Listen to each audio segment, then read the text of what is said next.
Hello, everyone, and welcome to Brewing Live All New Season episode 504 for mental preparedness in the new landscape amidst the challenges of our present time. Brewing Live is a community service of the Coffee Republic, the home of certified CACC life coaches and the coaching hub of Life Coach Philippines. We are now brewing Wellness Connection and we are doing Radical Healing series for this month of October, and today's live streaming is dubbed as Top Secret Ways to Be Happy. So, are you happy today? Or if you're someone who's feeling a little bit blue, then check this out. Join me this lunchtime and let's have fun and discover how we can be happy.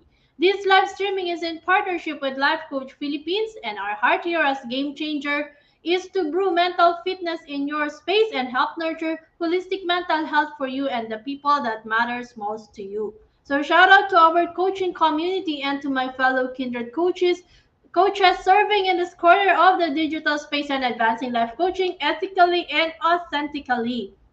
Giving is a lifestyle that never goes out of style, and when you give, it also fills you with happiness. So maybe you can give something for something today. Send out something to someone. It can be a food, it can be an encouragement. So just reach out. And as you see the value of what we provide here as an organization, we truly appreciate receiving your stars and our love gift through fund transfer. So just check the caption of this video for bank info and our GCash account. And of course, um, we truly appreciate and it makes us happy when we receive your love gifts and stars, because what you are sending us is also being used by DCAP to help others. DCAP is a mission field, so whoever comes to DCAP who seeks for help, it's being shared by DCAP. So I encourage you, have that happy moment by giving. For Decaf Coffee experience, of course, visit Decaf Coffee Republic inside Pioneer Center compound, Pioneer Road corner, Brixton, and United Streets, Capitolio, Pasig City. We're open from 10 a.m. to 10 p.m. and we exist to help clients experience healing and breakthrough by providing a safe space for inspiration to begin with a cup of coffee and transformation to happen through the platform of life coaching. We are more than your traditional cafe that serves your favorite and classic comfort food like sausage platter, waffles, bagels, cakes, milkshakes, and coffee based products. And we help individuals to make a therapeutic lifestyle change with our line of plant based meals, natural fruit juices, keto products, sugar replacement, and insulin, organic wine, and tea. So, kung love mong kumain, but you worry about your diet, like your healthy intake, then we have a lot of foods that can make you happy at Decaf without depriving you of that taste that you are craving for. So all you have to do is reach out to Decaf Coffee Republic. Decaf Coffee Republic is also the exclusive distributor of David Sweet Insulin Wine and Tea in the area of Mandaluyong and Parañaque. Our hashtag Save One campaign against diabetes is ongoing, so we invite you to join us as resellers and brand ambassadors to help raise awareness of sugar regulator products to help fight the debilitating symptoms and effects of diabetes. Please check our FB page for the menu of the sumptuous meal and refreshing drinks, or connect with Coach Rezzhel through 0917-586-1661 to partner with Decaf Coffee Republic in advancing health and wellness in your space. And if you just joined us in, welcome and thank you for being here. You may circulate the link of this video to invite your friends to watch with you. You can also tag them in the comment below and give them some shout out, thumbs up, encouragement, motivation, and best, just acknowledge and express gratitude. So tag them along, invite them to join us here. Let's have a learning lunch. And as for me, let me give my shout out to fellow mental model collectors inside Bill Learning Society by Master Coach A. If you're one person who desires to experience transformation in areas of health, wealth, and relationships, Then I invite you to join us inside Bill Learning Society as one of the mental model collectors with full access pass to the monthly mental model masterclass of Master Coach A that is exclusive for Bill Learning Society members only. And Bill Learning Society is the tent maker of Bill Learning Homes for Mental Fitness. And on top of the food and beverage discount we enjoy from Decaf Coffee Republic, mental model collectors also benefit from a 90-minute free coaching session from senior coaches from Life Coach Philippines. So aside from you learning, you are also able to get to experience how it is to be coached, and you are also able, of course, to learn, to get to know paano ba gamitin yung mga mental models. If of course, if this is your first time hearing it or experiencing it. And also with the mental model masterclass, it does a lot to your brain. So if you want the success that you want in life, how much are you really willing to invest in yourself to learn? And aside from that, when you are joining us in the Be Learning Society, you're not just learning, but you are also helping create the passion project of Master Coach A. Yung we to for us to have like a state of the art mental fitness facility. Kasi minsan talaga kailangan ng kausap to unblock a person, to get the person out of the rut, to get the person unstuck. Yun lang po talaga yun. But at times, the all the beliefs that we have, the behaviors, the attitudes, lahat yon, may sarili tayong concept na minsan ang hirap tanggalin. So, if we can really talk to someone who can process it for us, it's gonna be very helpful for us to reach the for us to be able to reach the goal or achieve the goals that we want. So I invite you to join us here. We will soon have our mental model masterclass. We will announce the date kung kailan at kung ano yon. But if you are interested, join us, connect with us. You can message Coach Rezzhel for information and registration assistance. You can message her at 0917-586-1661. So we're now diving into today's conversation, the top secret ways to be happy. And yung happiness kasi is very elusive eh.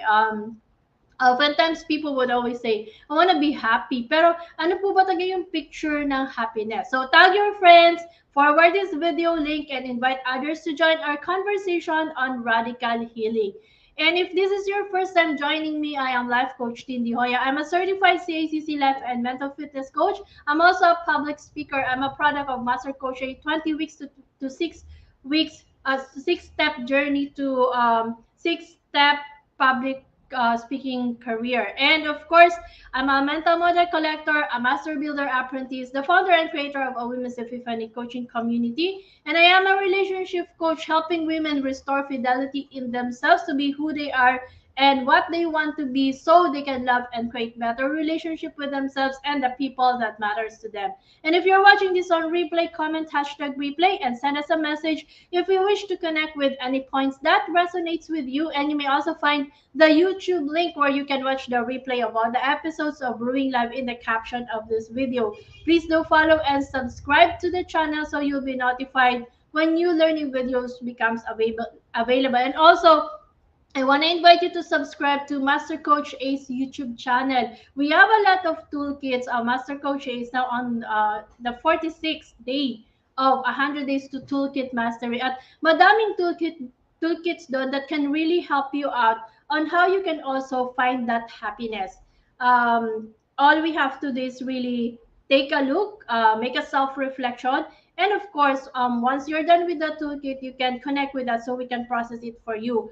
But the good thing is just happen over to Master Coach. Ang dami niyo po makikita doon. And of course, it's only for a limited time. So take the chance to go to the web page of Master Coach A and then join us. And like later tonight, meron po ulit for the 47th day. So join us later, okay? So, ano ba yung top secret to happiness?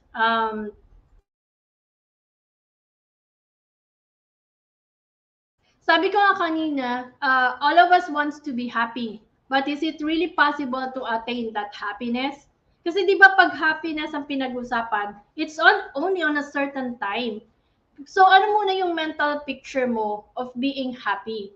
Oftentimes, we become happy kasi when we associate it with success, wealth, fame, power, good looks, romantic love. Kung meron tayo noon, masaya tayo. Pero paano pag wala, hindi na ulit masaya? So, a research says that it does not give us long-term happiness. Hindi po talaga 24/7 ang happiness. Sabi nga natin, hindi ka naman pwedeng masaya ng 24 hours, di ba? So, but ang merong next level ni happiness is the bliss or the joy. When you are joyful, even if at times things are not okay around you, you can still find that peace. You can still transcend to that space where you feel calmer and of course at peace. Yun kasi yung joy na parang masaya na napapangiti ka na nakikita mo na kahit at times it's chaotic around you, but you're still able to find that something positive and it makes you smile. So parang ganun no, yung picture ng happiness sa akin. But pag tiningnan mo siya, if we deep dive into it, hindi na talaga siya happiness. But humans would always chase for happiness, which is very elusive. Gusto natin masaya. Masaya lang. Hindi nga chill but masaya. Iba kasi yung meaning nun. So, how do we really get to that happiness? As humans, we can easily adapt to new circumstances, which actually helps us to survive and thrive.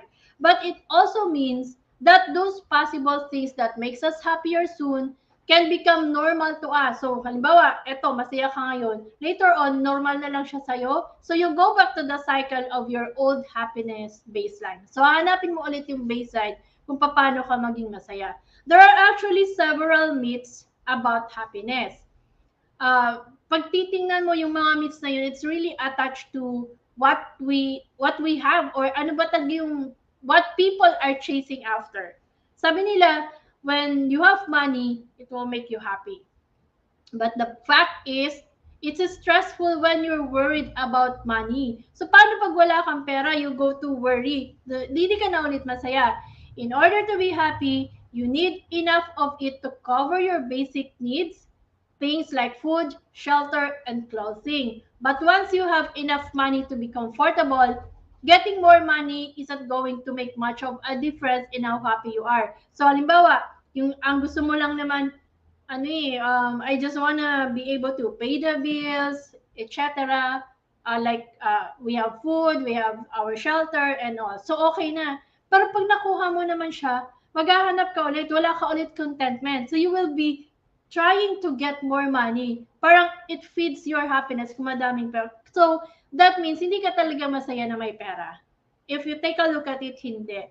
Because in every study, there was once a study made for those who won the lottery. Ang sinasabi nila, winner show na parang ang saya nila kasi syempre may pera, but only for a short period of time. They are not happier, they are no happier than they were before they win. So hindi din pala nakakapagpasaya, parang saglit lang lagi. So it's actually a myth that money makes you happy. The second bit is you need a relationship in order to be happy. Well, come to think of it, relationships are really the foundation of us being human. Parang we have to connect with other people. We have to make relationship. And being in a healthy, supportive love relationship actually does not contribute to happiness. But yes, it's true that you can't be happy and fulfilled if you're single. My partner, kasi ang concept kasi ng being single, it doesn't mean na hindi ka masaya kasi wala kang relationship. Madami ka pong relasyon eh. You have a relationship with your parents, you have a relationship with your siblings, with your friends and all. Kaya lang kasi, usually pag sinabing relationship, for you to be happy, ang tinitingnan mo lagi yung special someone, yung opposite. Or basta relationship na it's more on, inisip mo ano yung term eh. It's more on the desires of the human flesh. So, hindi po siya yung concept ng relationship lang. Madami pong klase ng relasyon na meron tayo. And it doesn't mean na just because you don't have your special someone, you can't be happy. Kasi nga po, may iba pa po tayong relationship. Kaya lang, as humans, we always tend to focus on that relationship na dapat from being single, you have that special someone, and it's not. It's also important to note that a good marriage or romantic relationship doesn't lead to a permanent, intense happiness boost. Pag nasa loob ka na po talaga ng marriage or relationship, it's not always happy. Na you cannot expect your partner to deliver your happily ever after. Pang fairy tale lang po talaga yung ideal na yon. You actually harm the relationship in the long run pag nakadepend ka sa happiness mo doon sa partner mo. You, not your partner or your family members, are responsible for your own happiness. It's us who is making that happiness. This is the common pitfall of women who are married. Kasi at times they tend to forget themselves in the process, and then they lose sight of what's really the purpose that they were made for, and just depend na, pag masaya ang asawa ko, masaya ang mga anak ko, okay na. But if you take a deeper look into it, it's not. Yes, you will be happy na you see them okay. On a personal level, it's not helping you because you still have to fulfill the design that you were made for. Kaya yun po din yung mga tinutulungan, yung mga married women who are somehow lost in the process. That's why restoring self-fidelity, they have to see their true worth for them to be able to give what they have to give. The third myth is happiness declines with age. Pag tumatanda ka daw, hindi ka na nagiging masaya. So napaisip ako, so kung 47 na ako, hindi na ako masaya? Nababawasan na ba yung happiness? The fact is, contrary to popular belief, people tend to get happier with age. So actually, baliktad po siya. Study after study confirms that seniors experience more positive emotions and fewer and less intense negative emotions than young people and middle-aged adults. Generally, or older adults are also more satisfied with their lives, less sensitive to stress, and more emotionally stable. Even with the losses that comes with age, it is the happiest time of life for me. Kasi dito, if you take a look at it, nababawasan na yung stress nila eh. Parang wala na silang worry about ano na kayong anak ko and all. Kasi they have their own lives na, di ba? And if you take a look, masaya naman talaga yung ano eh. It's just that at times we have to, kaya lang you have to connect with other people. There has to be that balance between connectedness with others. The other myth is some people are just happier than others and there's nothing you can do to change that. Meron daw kasi mga tao na masaya lang talaga. And genetics play a role in happiness. A current research suggests that people are born with a certain happiness set point, but that only accounts for about half of our happiness level. Another 10% is due to life circumstances. That leaves 40% that is undermined or determined by your actions and choices. So genetically, meron talaga taong mga mas masaya. Depende, parang ang daming happy hormones ang na-develop sa brains nila, no? But, since it's a chemical that is being released by the brain, there is always a way for us to increase that level of happiness. And there are a lot of positive ways we can do it. So, later I will tell you some of the things that you can do to start. And when we talk of a mental model, di ba, a mental model is a framework or a concept that we have for us to be able to make better decisions and create a better life. And the best, or one of the things that I love about mental models, or one of the concept that I love, is the compounding knowledge. Kasi si compounding knowledge, this is also known as the snowball effect. When you focus on a small improvement each day, then do it again tomorrow. With the power of compounding, you'll go far and fast. Kasi, when we build on happiness, di ba, all you have to do is really find the things that can make you happy. It's not really attached to the material things that we possess. You have to, una doon is the gratefulness that you can start. When you're grateful, it makes you feel lighter, it makes you happy. So if every day you do that, you compound it, So compounding is the process of paying interest on interest, which results in exponential growth. So more broadly, it is the exponential growth that arises through small, consistent, and accumulated progress. So when you want to bank on happiness, use the compounding knowledge. So ipunin mo na everyday, you find ways, you practice it every day kung paano maging masaya. So here are top secret ways to happiness. First is train your brain to be more positive. Kasi nga, since it's the brain, we have control over it, we can train it. Our brains are wired to notice and remember the things that are wrong. It's actually a survival mechanism that helps our ancestors before to keep themselves safe, especially pag may physical threats. So, ang naaalala ito yung negativity bias eh. Yung naaalala mo talaga kung ano yung pangit, ano yung hindi maganda, or ano yung negative. Kasi nga, you are trying to, the brain is automatically trying to protect you to na hindi mo na ma-experience yon. But in today's comparatively safe world, yung biological predisposition na to is focus on the if we focus on the negative, like you're always worried of things, then it will have a negative effect. The negativity will contribute to stress and unhappiness. So hello everyone for joining. Of course, we have Coach Rezzhel, Master Coach Jasmine, my better half Coach Sean, Coach Rezzhel, Coach Ian. Thank you for being here, and thank you also Coach Nords.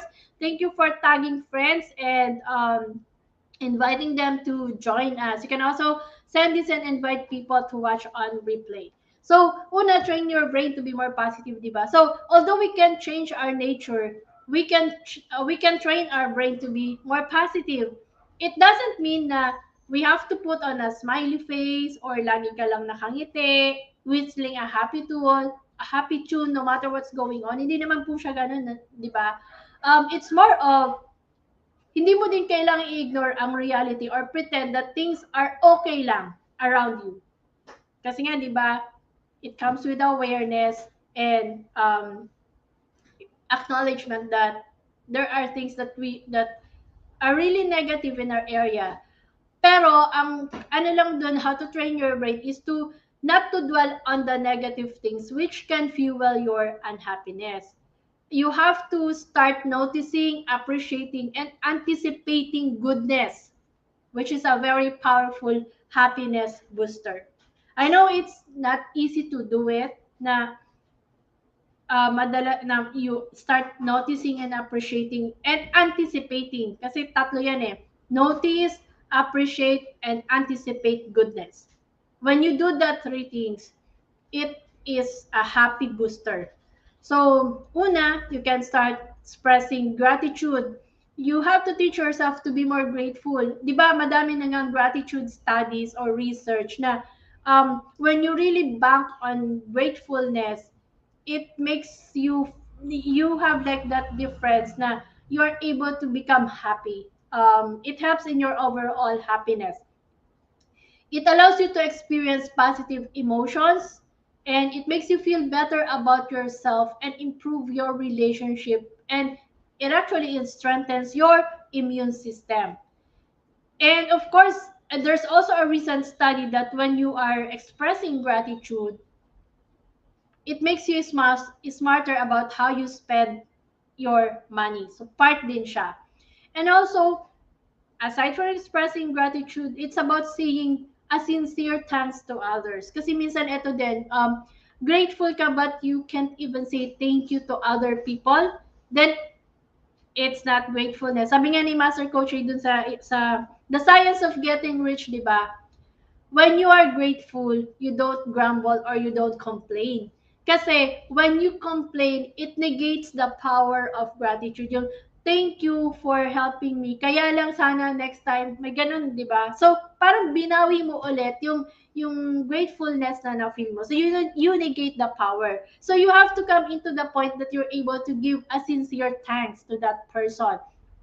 Hindi siya madali to verbalize it, to really say thank you and appreciate, but it's possible. Not only it will make the other person feel good, it will also give you a happiness lift kasi you would feel that certain change in the person's demeanor eh, na maybe it's just what that person is waiting for. Someone to someone who is able to appreciate. Another is, of course, you can keep a gratitude journal. This is what we're doing here. When I started life coaching, in one of our master class, like the Master Builder Apprentice, meron kaming journal where Master Coach would ask us to every night you write down like 5 things that you're grateful for. Pero then we acknowledge as well kung ano yung hindi maganda and how we can do it better. Hindi to complain na, ay, ito kasi hindi ko nagawa or ito, pangit to, hindi ganon. But to really do something na parang how can you make it better the next day. So number 2, nurture and enjoy your relationship. Relationship are one of the biggest sources of happiness in our lives. Pero sabi ko nga, do not focus on yung relationship na ano eh, na like the special someone, because you will not always be happy about it. There are certain expectations. Mahirap tanggalin ang expectations, but you can really change the response that you have over it. So studies that look at happy people, they say that the happier the person, the more likely that he or she has a large supportive circle of family and friends, a fulfilling marriage, and a thriving social life. So ang tinitingnan mo dito really is yung nurturing relationship, which is one of the best emotional investments you can make if you make an effort to cultivate and build your connections with others. So very important din ang habitat. We always talk about it here, na to nurture the relationship you have to build a habitat where it is allowing you to build a healthy relationship. Pag healthy relationship po, it doesn't mean na walang feedback. So papasok ulit ang feedback. And if that from the class that we had for the master class last October 30, wherein we talk about the positive feedback loop, whether positive or negative, there is always a process involved. Hindi lang siya input and output. And for a healthy relationship, there has to be the feedback process. So that's how, kaya nga dito sa tribe, we would always say, you are celebrated but not tolerated. Because when it's a healthy relationship, you allow the person to be them, but you also correct or discipline. Kahit sa Bible meron naman eh. God, um, God loves us but God disciplines. Alam ko merong ganong verse. Hindi lang po ako familiar doon sa exact verse, but there is something that says about discipline. So as you become happier, you will attract more people and higher quality relationships, leading to even greater positivity and enjoyment. So make a conscious effort to stay connected. Yung kahit hindi ka, ito nga yung needed eh, pag hindi ka okay or you're not feeling okay, you cannot isolate, but you have to start to connect with the right people. So that's why here in the tribe, it's very important that we reach out for help from others. Kasi it's easier to be caught in our responsibilities and neglect relationship. Or if you don't feel okay, you just let it happen and you isolate. So you have to make an effort to stay connected to the people who will make your life brighter. Invest, of course, in quality time with people you care about. It's not just the time spent with friends and family that matters. It's how you spend it. So dapat sa tamang way siya na-spend. Hindi po siya yung, well, dinaanan ko din naman, yung parang stress ka, o di sige, inom tayo, kain tayo. Yung kain nga, medyo okay pa. Pero if you binge it naman, it's not healthy for you. So meron po siyang limitations. But when you're able to invest in quality time with the right people, it allows you to have that safe space where you can just unwind and parang detox, de-stress. Kasi nga, it allows you to speak up your truth and them to accept it and help you process it. And of course, one also of the things that when you make a relationship is taking delight in the good fortune of others. Hindi po yung you say congratulations pero hindi ka naman pala totally masaya para dun sa tao. Kasi meron kang na-feel na maybe there's jealousy or envy. And of course, finally, live in the moment and savor life's pleasures. Think about the time when you were depressed or anxious. Chances are you either dwell on something negative from the past or worry about something in the future.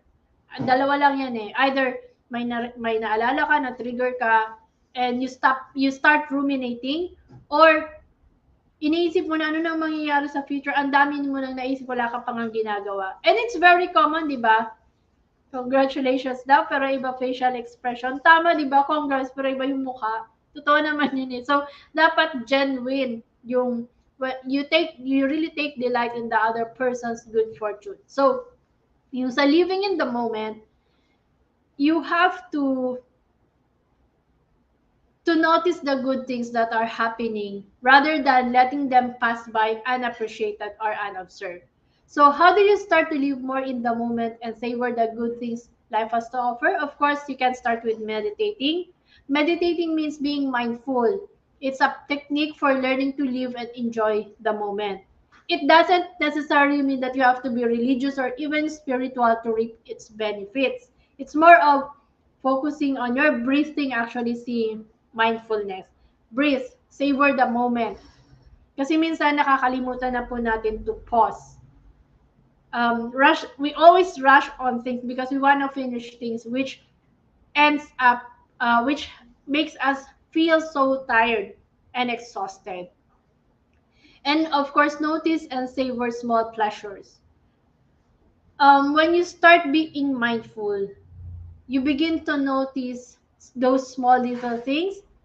It increases your awareness and enjoyment. And the best thing, of course, is you minimize multitasking.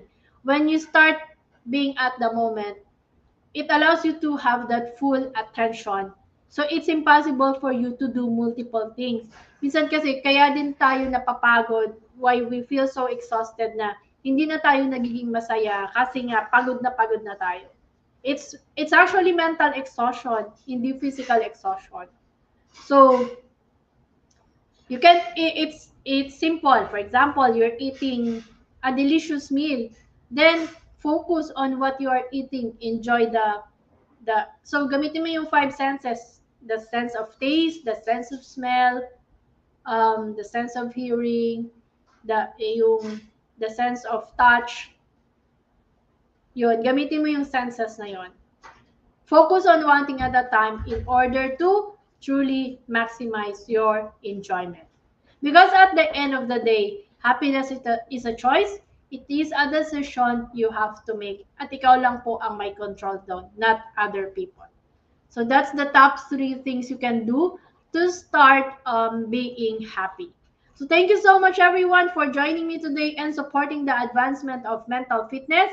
And of course, we want to invite you to join us to our face-to-face community events. And this happens every night at 7:30 p.m. So for later tonight, it's going to be Coach Rezzhel for Purpose Wednesday, Away in a Day with Coach Rezzhel. So if you're someone looking for your purpose, or you already know your purpose but you don't know how to start it, then join Coach Rezzhel later. Tomorrow, it's Strengthening Thursday, Coaching for the Soul with Master Coach A. We are now on the part 9 of the 20-week series on the science of getting rich. So kung ikaw po ay isa sa mga taong tulad namin na gustong maging mayaman, then join us.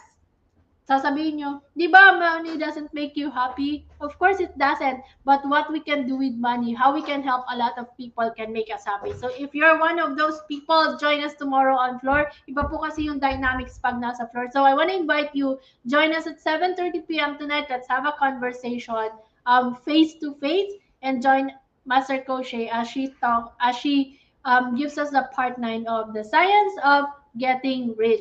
Friday is closed. Decaf is on a rest so that it can recharge. Then we are back Fab Saturday open mic with Coach Orville. We want to invite you here. All you have to do is really express yourself. You can do it through songs, through spoken words. You can also play the instruments that we have over at Decaf. Sunday, it's Comfy Sunday, Sundays for Life with Coach Sean. Coach Sean talks about creativity, how you can be creative with your time, with your money, with problem solving, lahat na po ng creativity aspect. Hindi lang po kasi siya performing arts or visual arts.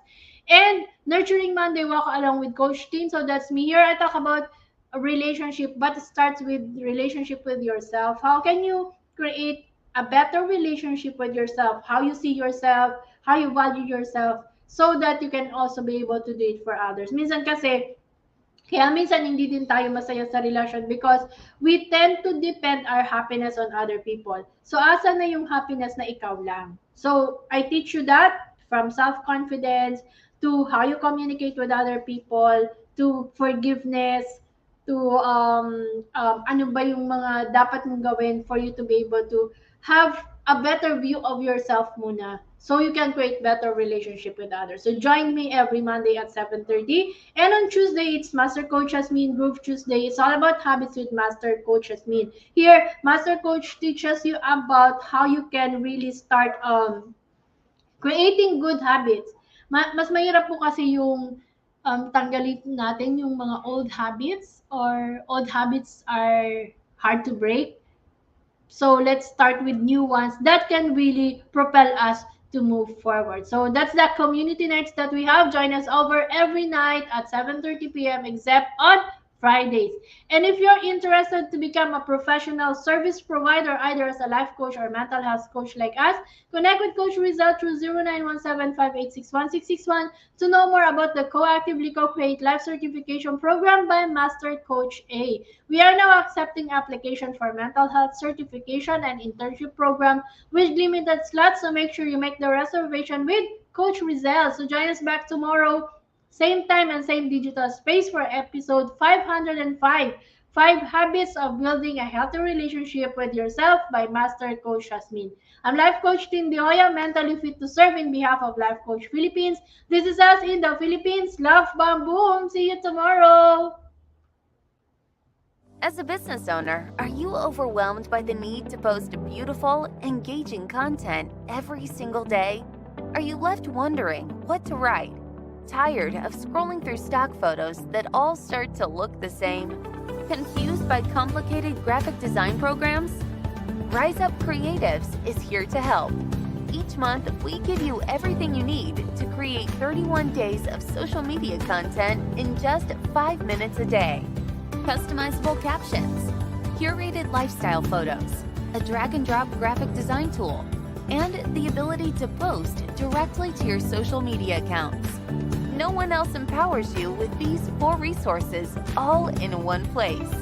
Each month, we help you plan your social media calendar by providing you with 31 image themes and customizable captions so you can quickly and easily create engaging content and grow your following. Simply select the image that works best for your feed or story. Then, copy the caption and customize it to fit your audience. 5 minutes a day. It's that quick. Plus, you'll absolutely love our drag-and-drop graphic design tool. Start from scratch or choose one of our beautiful templates to fit your unique brand. When you're ready to export your design, you can download, email, or post directly to your social media accounts. Here's the truth. Our world needs what you have to offer. Don't let technology or procrastination hold you back. Rise Up Creatives is more than an online resource. We're a community helping you overcome your biggest barriers to reach your greatest goals. We're here to help you rise up and be creative.